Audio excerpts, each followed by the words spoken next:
할렐루야. 저는 오늘 알곡 성도가 되려면이라는 제목을 가지고 함께 말씀 나누기를 원합니다. 이 마태복음을 쭉 읽다 보니까 11장, 12장에서 예수님은 열심히 가르치시고 복음을 전파하시고 병자들을 치료하시는 장면을 보게 됩니다.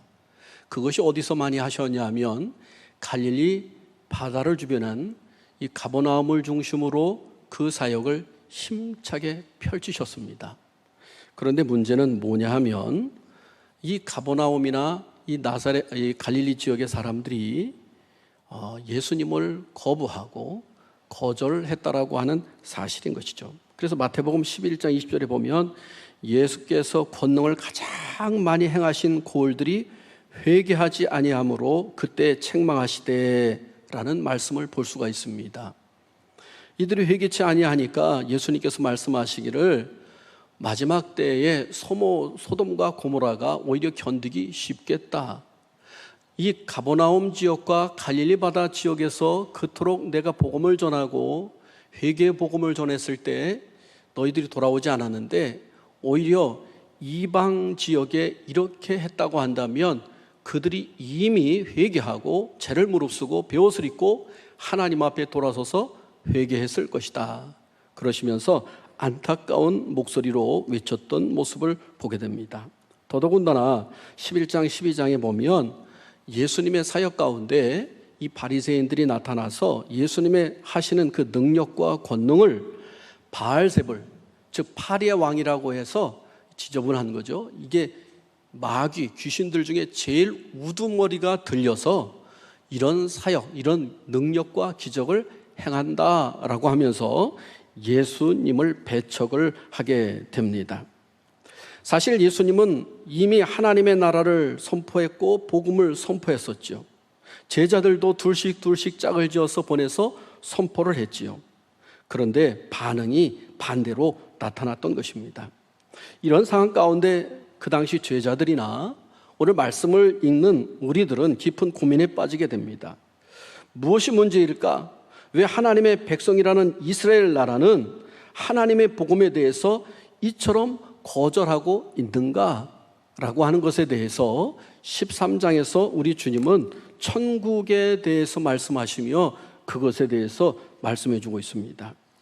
여기 13장에 보면 천국에 대해서 8개의 비유로 예수님께서 비유를 들어서 말씀하고 있습니다. 천국은 마치 뭐뭐하다라고 말씀하고 있어요. 씨 뿌리는 자의 비유와 같다. 그래서 씨를 뿌릴 때 길밭, 돌짝밭, 그리고 가시밭, 그리고 옥토에 떨어지는 그 밭에 비유하고 있습니다. 옥토에 떨어지면 많은 열매를 맺지만 그렇지 않은 곳에 떨어지는 씨는 열매를 맺지 못한다. 또 가라지의 비유입니다. 오늘 본 말씀에 좋은 씨를 우리 예수님께서 뿌렸는데 오늘 가서 보니까 가라지가 자라는 거예요.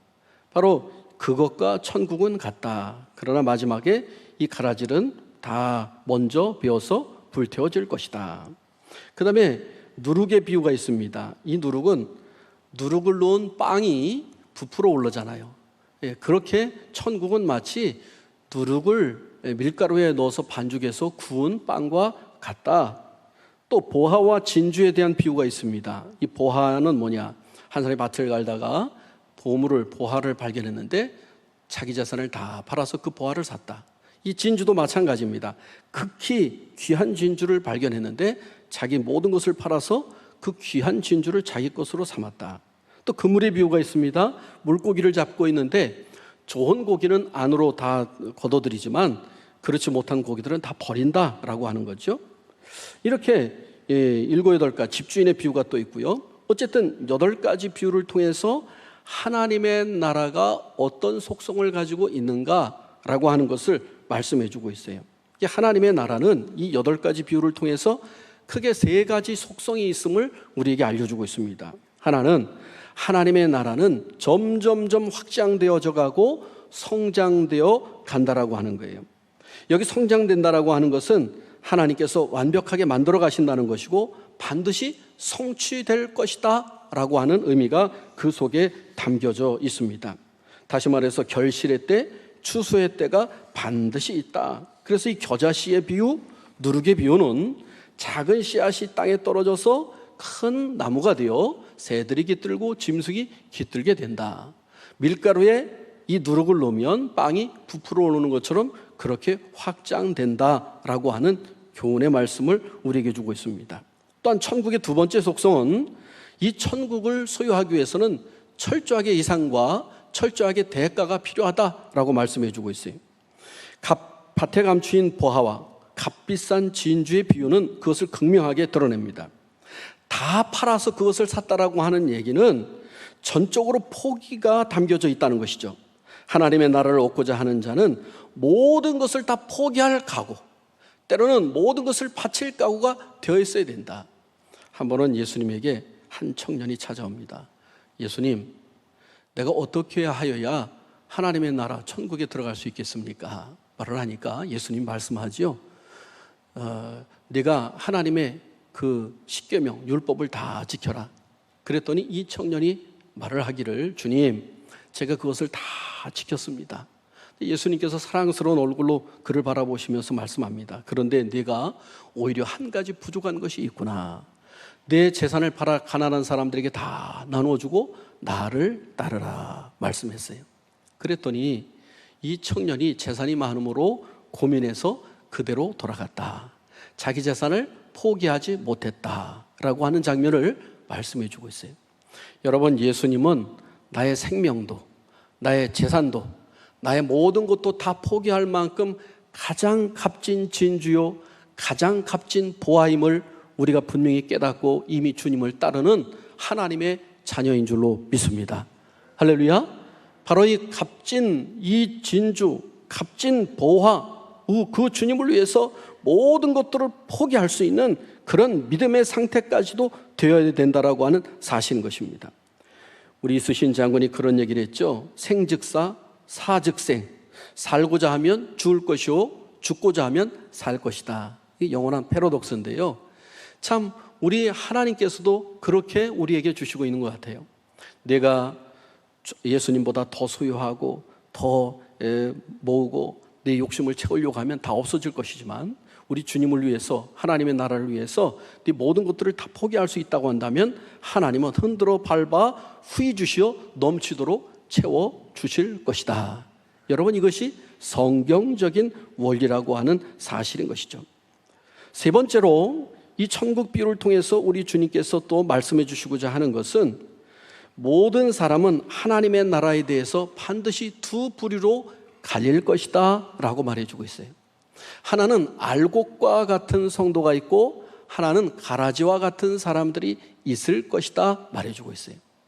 그래서 마지막에 이 추수할 때 그 추수꾼 천사가 와서 키를 가지고 까부르는데 이 가라지들, 껍데기들은 다 밖으로 밀려나서 나중에 다 불에 태워진다. 그러나 알곡은 안으로 모아져서 창고에, 다시 말해서 하나님의 나라의 온전한 백성이 된다라고 하는 사실을 말씀해주고 있음을 보게 됩니다.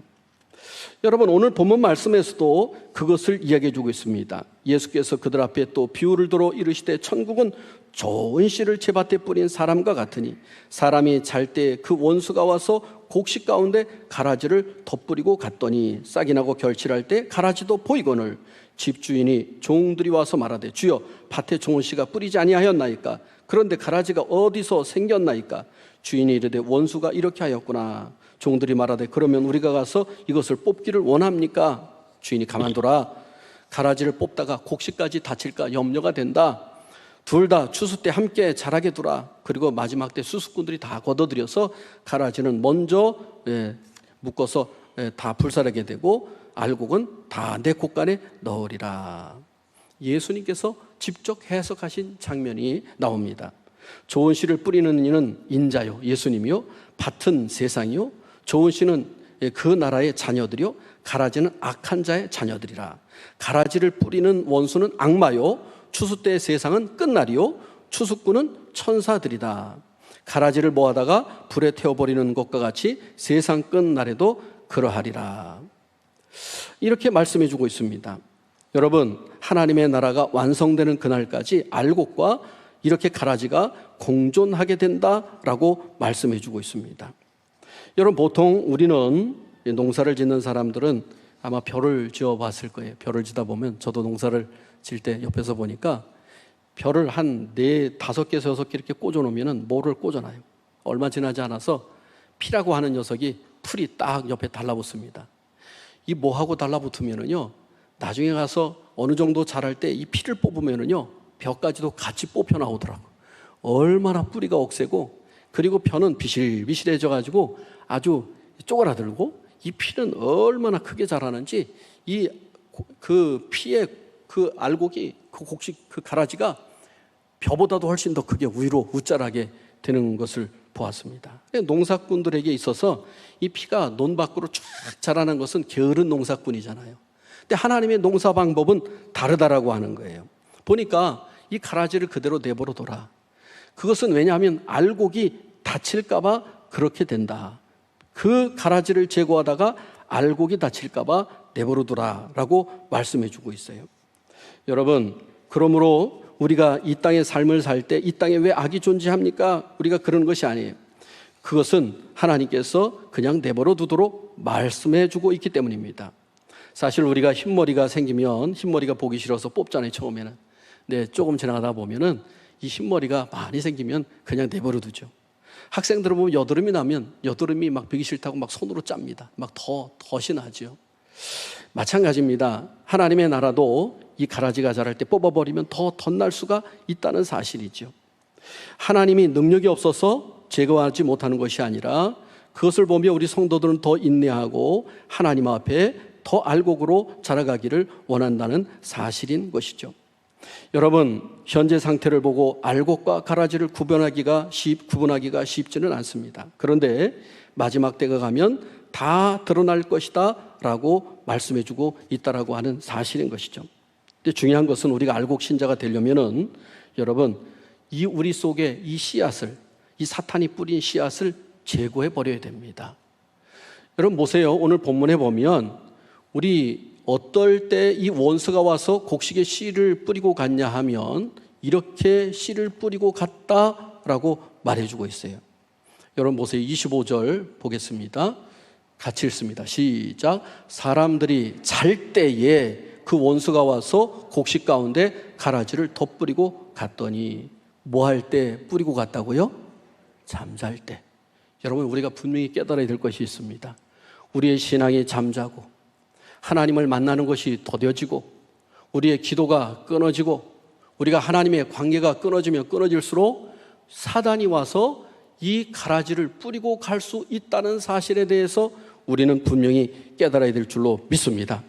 그래서 우리 주님은 우는 사자와 같이 삼킬 자를 두루 찾고 있는 이 사자와 같은 악한 사탄 마귀가 이 마지막 때가 되면 더 성행할 터인데 너희들은 지금은 자다가 깰 때라라고 말씀해 주고 있는 거예요.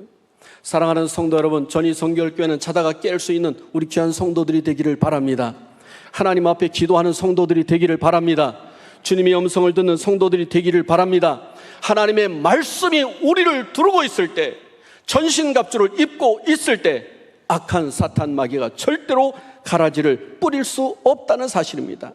잠자고 있을 때 악한 사탄 마귀는 와서 이 씨를 뿌리고 갈 수가 있다는 것입니다. 마음속에 재앙의 씨앗을 뿌리기 전에 우리는 방어해야 되고, 뿌려졌다고 한다면 그것을 속히 씨앗으로 되어 있을 때 제거해 버려야 될 줄로 믿습니다. 이것이 자라고 나면 제거하기가 쉽지가 않은 거예요. 여러분, 사탄은요, 인간에게 그의 활동에 교두보가 필요합니다. 그 교두보가 뭐냐? 바로 이 가라지를 사람들 가운데 심는 거예요. 그 가라지를 심어놓고 사단이 자신의 하수자로 사용한다는 것이죠. 여러분, 폭탄이나 총이나 원자폭탄은 사람의 영을 죽일 수가 없습니다. 그런데 진짜 두려운 것은 바로 영을 지옥으로 끌어갈 수 있는 그런 존재, 우리가 항상 깨어서 있어야 된다라고 하는 사실인 것이죠. 여러분, 이 씨앗은 좀처럼 발견하기가 쉽지 않아요. 보색을 띤 표범처럼요, 숲속에 탁 숨어가지고 그 숲과 비슷하게 보색을 띠고 있는 표범처럼 그렇게 엎드리고 있다가 나에게 달겨드는 거예요. 어렸을 때 개를 키워보니까요, 이 개가 온 동네를 쏘다닙니다. 쏘다니는데 돌아와서 보면은요, 그 막 그 풀에서 보면 그 막 몸에 달라붙는 것들이 있잖아요. 자기 씨를 퍼뜨리기 위해서 달라붙는 녀석들이 있어요. 우리 사람도 마찬가지예요. 돌아다니다 보면 이 발에 바지에 가서 막 이게 달라붙는데 뛰려고 해도 얼마나 그 센지 이 가시조차도 엄청나게 셉니다. 미국에 그 가면은 그 사막 지역이 있는데 이 사막에는 이 선인장 종류들이 엄청나게 크게 자라요. 자라는데요. 이 씨앗들이 사람이 지나갈 때 이게 막 뚫고 들어오면 가죽도 뚫을 정도로 이 가시가 세대요. 그래서 그 딱 몸에 붙어가지고 다른 데 가서 씨를 퍼뜨려서 자라게 하려고 그렇게 강하다라고 하는 거예요. 여러분, 이처럼 이 재앙의 씨앗, 이 가라지아 씨앗은 얼마나 생존성이 강한지 모릅니다. 그 씨앗이 에덴 동산에 떨어지니까 하와가 미혹돼서 사탄의 유혹에 넘어갔고, 그 다음에 우리가 잘 알다시피 가인이 있습니다. 최초의 살인자죠. 아담의 아들이잖아요. 근데 그가 자기 동생 아마 아벨을 평소에는 얼마나 사랑했겠어요. 같이 어렸을 때는 놀고 뒹굴고 같이 밥 먹고 놀러 갈 때 같이 놀러 가고 일할 때 같이 놀러 가고 일하고 얼마나 사랑스럽게 했겠어요. 그런데 그에게 가시가 들어왔어요. 바로 가라지가 들어왔어요. 이 가시가 딱 붙어버렸어요. 바로 어떤 일이었냐면 아벨과 가인이 하나님 앞에 제사를 지냈는데 하나님께서 이 아벨의 제사는 받아주시고 자신의 제물은 받아주지 않으니까 그때부터 이 마음에 이 막 질투가 나기 시작했어요. 이 질투의 씨앗이 떨어졌어요. 이것이 저로 떨어지니까 분노가 생기기 시작합니다. 들판으로 자기 아우를 아무도 없는 곳으로 불러내서 그곳에서 큰 돌을 들어서 그 뒤돌아서 있는 동생의 뒤통수를 쳐서 그 자리에서 죽게 만드는 일이 벌어졌습니다. 여러분, 아간이라고 하는 사람이 있습니다. 이 사람은 애굽에서 나올 때 얼마나 신실한 사람입니까? 가나안 땅에 들어가는데 여리고성을 점령했습니다. 여리고성에 들어가니까 이걸 웬걸요? 거기에 보물들이 가득 있는 거예요. 아간이 한 집에 들어가 보니까 외피 코트가 있는데 이건 미크 코트, 저리 가라로 아주 좋은 거예요. 그걸 몰래 숨깁니다. 거기다가 금, 은도 숨깁니다. 사실 그곳에 들어가서 얻는 것은 모조리 다 불로 태워버리라 라고 했는데 그 하나님의 명령을 어기고 아간은 자기 집에 천막 가운데 갔다가 숨겨놓습니다. 이를 통해서 아이송에서 이스라엘이 패배합니다. 그러니까 이스라엘 백성들이 깜짝 놀랐어요. 이 적은 성, 3,000명도 안 되는 적은 성에서 우리가 패했는데 앞으로 수많은 가나안 땅의 성들이 있는데 저들이 우리가 패했다고 한다면 저들이 일심으로 달겨들을 텐데 어떻게 우리가 이길 수 있습니까? 하나님 어찌해서 이렇게 우리를 이 아이성에서 패배하게 만들었습니까? 여리고성에서 승리에 도취되어 있던 그 백성들에게 아이성에서의 그 실패는 얼마나 놀랐는지 모릅니다. 그래서 그곳에서 막 통곡을 합니다. 그때 하나님께서 여호수아에게 말하죠. 너희 중에 죄 있는 자가 있다. 제비 뽑기를 하죠. 12지파로부터 제비를 쫙 뽑는데 아간의 집이 딱 걸렸어요. 아간에게 묻습니다. 내가 무슨 죄를 졌느냐? 외투와 그리고 이렇게 금과 이런 것들을 숨겼습니다. 내가 죄를 졌습니다. 그 죄로 말미암아 하나님께서는 그들을 심판하라. 그래서 아간만 죽인 것이 아니라 그의 가족과 그의 일가 친척들이 다 그곳에서 죽어서 돌무더기 속에 들어가 버립니다. 여러분, 죄는 이렇게 무서운 거예요. 죄는 1.1에게라도 남겨두지 말라라고 하는 하나님의 처절한 그러한 메시지가 그 속에 담겨져 있지요. 여러분, 이토록 이 아간이 왜 그랬을까요? 그 마음속에 이 욕심이라고 하는 가라지의 씨앗이 떨어졌을 때 그것을 절제하지 못하고 그렇게 되었던 모습을 보게 됩니다. 신약 성경에 보면 우리 헤롯이라고 하는 세례 요한을 죽였던 헤롯이 나옵니다. 이 헤롯은 처음에 예수님 태어났을 때 헤롯이 아닙니다. 이 헤롯은 그 헤롯 대왕의 또 아들이지요. 어쨌든 이 헤롯 대왕은 자기 욕심과 욕정에 끌려서 자기 배다른 동생의 아내를 뺏어다가 아내로 삼아버리죠. 그것을 야단치는 세례 요한을 자신의 체면과 자존심과 그 무분별 때문에 그 세례 요한을 두려웠지만은 참수를 해서 그 목을 쟁반에 담아서 자기 아내에게 주는 그러한 잘못된 일을 저지르고 말았습니다. 신약시대에 아나니아라고 하는 사람이 있습니다. 그 마음에 욕심이 뿌려지니까 하나님 앞에 내 밭을 팔아서 다 바치겠습니다 라고 했다가 일부분은 감추고 일부분만 갖다가 드리는데 베드로가 딱 보니까 그게 다 보여요. 그래서 베드로가 얘기하죠. 밥 한 값이 다냐? 그랬더니 예, 다입니다. 내가 하나님의 영을 속이는구나. 그랬더니 그 자리에서 그가 죽고 영이 떠나가고 그리고 장례를 치릅니다.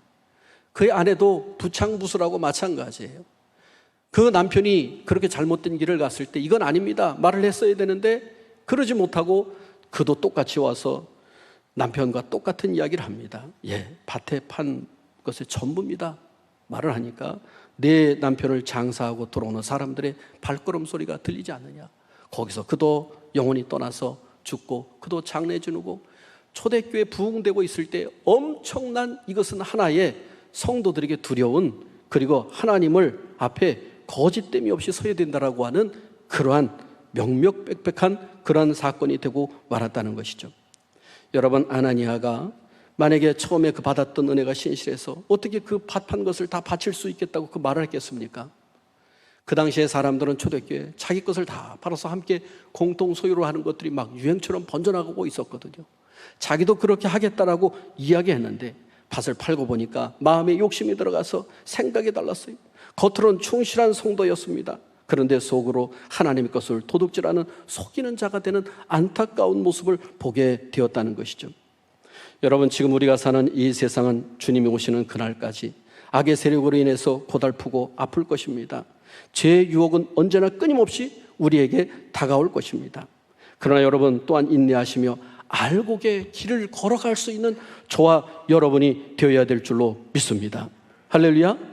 악한 사탄 마귀는 가라지를 뿌린다니까요.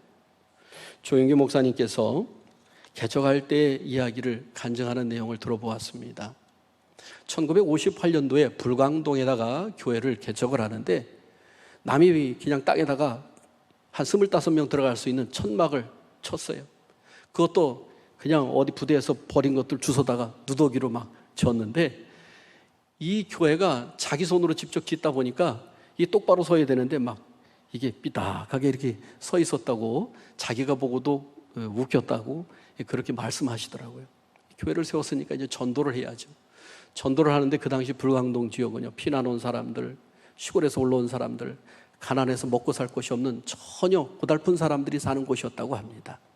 그곳에다가 운막을 짓고 사람들이 살아가는데 거기는 또 하필 서울시에서 큰 구덩이를 파가지고 그 분뇨들을 갖다가 거기다 다 쏟아놓는다는 거예요. 그러니까 동네가 항상 냄새가 나고 거기는 깡패들이 들끓고 범죄자들이 많고 그리고 사람들이 다투는 소리가 끊이지 않고 아기들 우는 소리가 끊이지 않고 냄새가 끊이지 않는 정말로 말도 못하게 사람이 살 수 없는 지저분한 곳이었다는 거예요. 그런데 복음의 희망을 안고 신학교를 졸업한 이분이 이제 전도하러 나가죠. 한 집에 들어갑니다. 계세요? 안에서 누구세요? 문이 열리면서 삐걱하는데 보니까 얼굴은 피골이 상접한 아주머니 하나가 나오는데 야, 이게 사람이야? 아니면 정말로 이 피죽도 못 먹은 것처럼 보이더라는 거예요. 그리고서 이분이 무슨 일로 오셨어요? 뭐 왔습니까? 묻더래요. 그래서 이분이 예, 제가 좋은 곳을 소개하려고 왔습니다. 바로 예수 믿으면 천국에 갑니다. 우리 예수 믿고 천국에 갑시다 라고 했더니 그 아주머니가 하는 얘기가 이보시오, 지금 이 땅에서도 지금 이렇게 지옥과 같은 지금 삶을 살고 있는데 여기도 천국으로 변하지 않는데 무슨 죽어서 천국 가는 것 언제 그걸 생각할 겨를이 있냐고 그러더래요.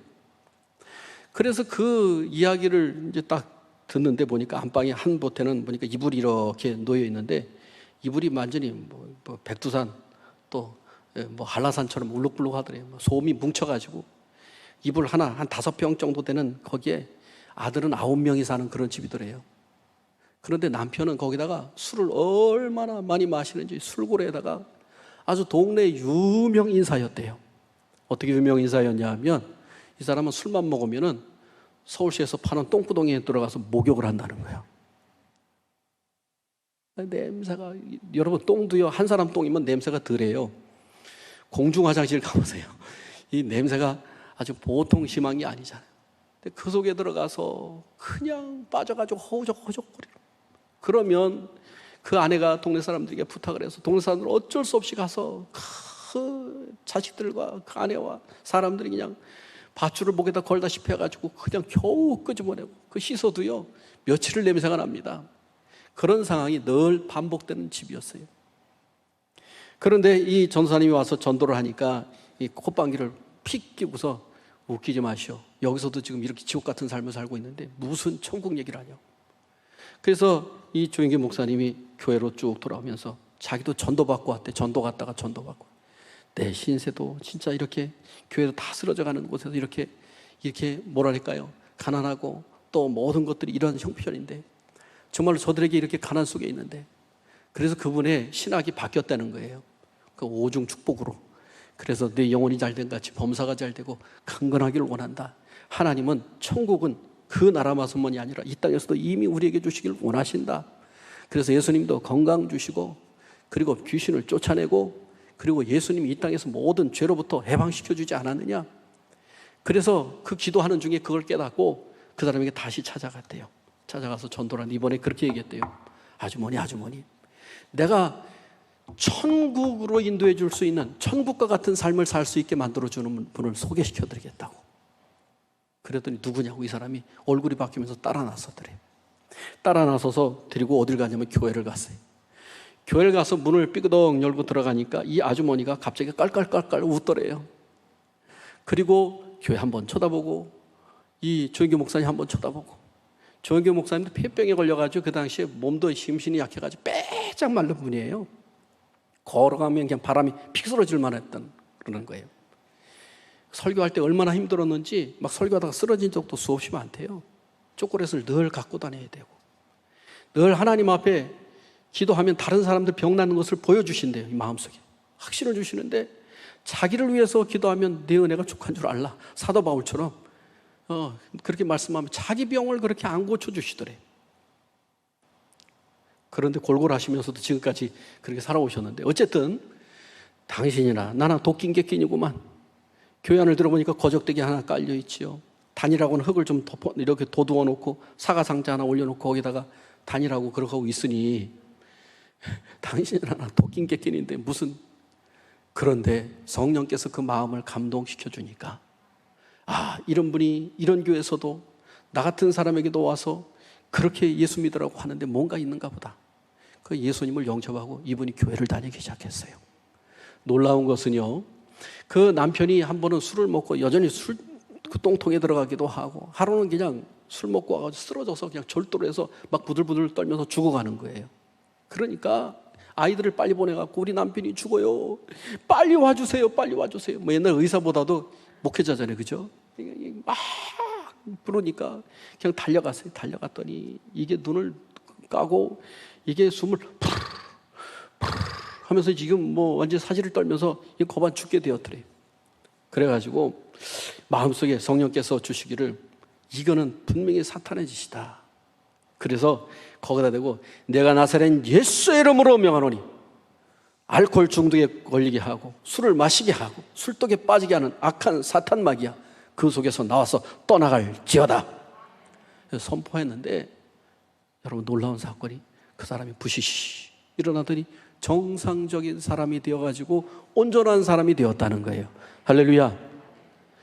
그리고 나서 교회가 부흥하기 시작하는데 이 술똥통에 빠진 그들아 수영하던 사람이 예수 믿고 변화됐더라. 고침받았다고 하더라. 술을 끊어졌다고 하더라. 아이들 9명이 구두 닦게 하고 그리고 이 아이들이 소매치기 하고던 아이들을 다 학교에 보내게 되고 그리고 이 평안도에서 피난 온 분인데 그 도에서 취직 자리를 알아줘가지고 가서 이분이 이제 직장을 다니게 되고 이 첫 월급을 타고 올 때 그 부인의 그 교회 와서 하는 이야기가 참 목사님의 심정을 울렸다는 거예요. 쌀을 한 가마니 사오고 그리고 돈을 월급을 가지고 왔는데 그걸 받았으니까 이게 천국이 따로 없구나. 예수님 만나니까 진짜 천국으로 변해가는구나. 아이들 다 학교에 들어가고. 그래서 그 밤에 첫 월급을 타갖고 왔는데 교회에서 말씀을 들으니까 11조라고 하는 것이 있는데 쌀을 거기서 11조를 띄었다가 다시 가만히 담았다가 다시 띄었다가 새벽까지 그랬다는 거예요. 그러다가 새벽녘에 안 되겠다. 이 새벽에 기억난 김에 가져가자.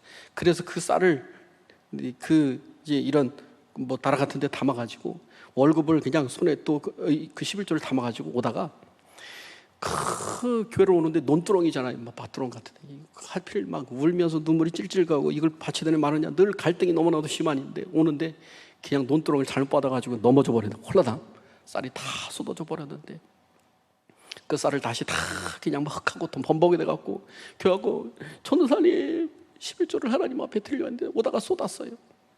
눈물이 퐁퐁 흘리면서. 여러분, 길바닥에다 쏟았어도 그 흙이 섞인 그 쌀을 하나님이 받으시더라는 거예요.